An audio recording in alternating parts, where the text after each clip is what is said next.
Namaste, hola amigos hispanos. Yo soy su amigo profesor.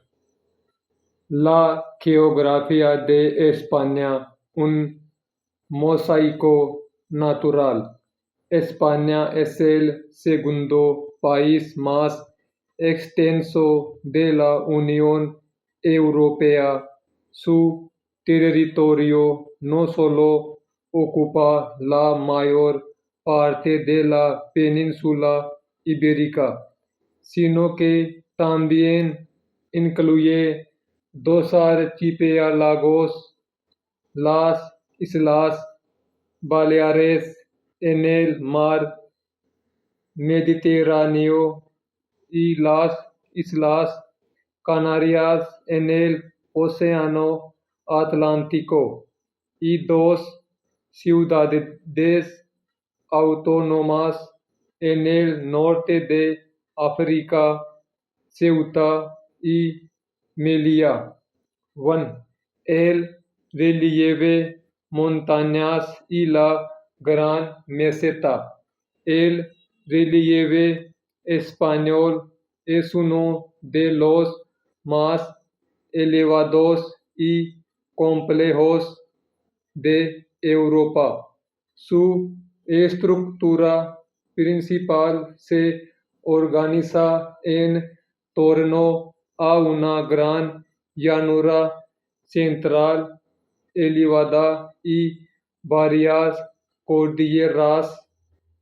La meseta central es el corazón geográfico del país. Se trata una gran llanura situada a una altitud media de entre 600 y 700 metros sobre el nivel del mar. Está dividida en dos mitades: metros sobre el nivel del mar.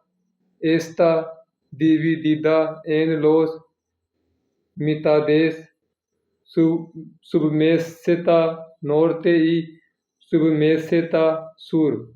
Por el sistema central, las cordilleras periféricas rodeando la meseta se encuentran montañas como los Montes de León, la cordillera Cantábrica al norte y el sistema ibérico al este.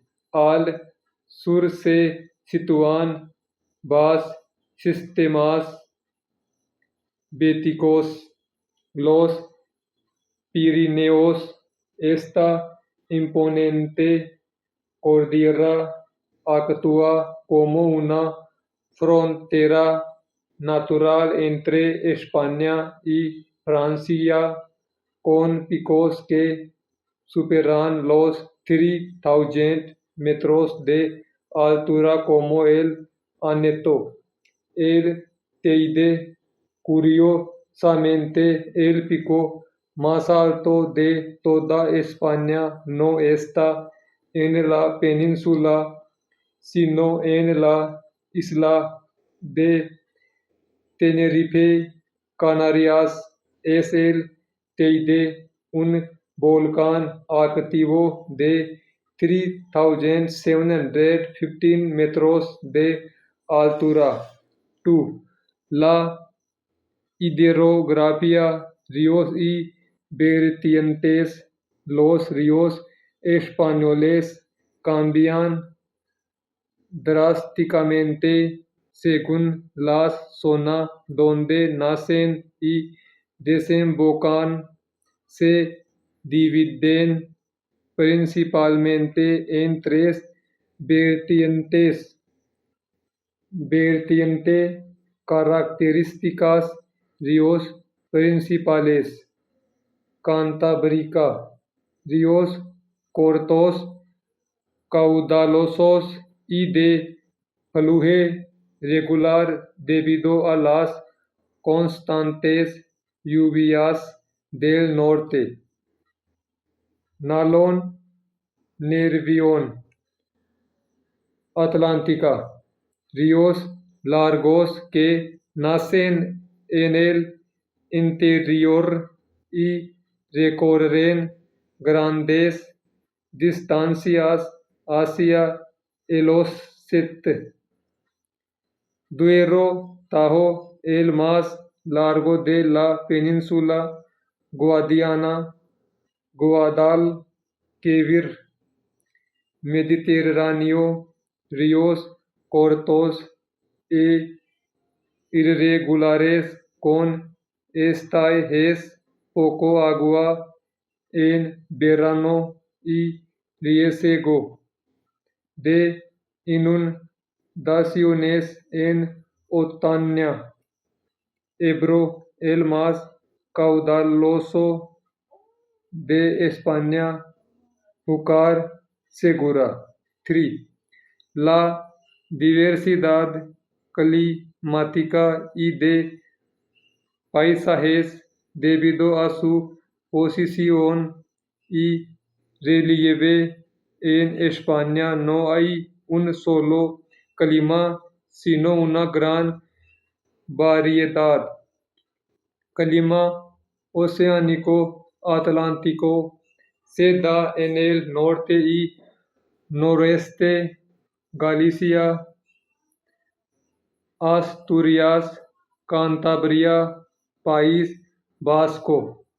Las temperaturas son suaves todo el año y llueve mucho. El paisaje aquí verde e idílico. Clima mediterráneo es el más extendido. Se caracteriza por inviernos templados y veranos calurosos y secos. Domina la costa este, el sur y el interior, donde es más extremo conocido como Mediterráneo continental con inviernos muy fríos. Clima subtropical exclusivo de las Islas Canarias. Las temperaturas son cálidas y estables durante todo el año, alrededor de 22 degrees Celsius, con paisajes que van desde bosques húmedos hasta zonas semidesérticas. Clima de montaña. En las zonas más altas, Pirineos, sistema central, con inviernos muy fríos y nieves frecuente. Resumen para recordar: España es un país de contrastes extremos. En solo unas horas de viaje puedes pasar de los frondosos y lluviosos bosques de Galicia al semidesierto de Almería o de las playas del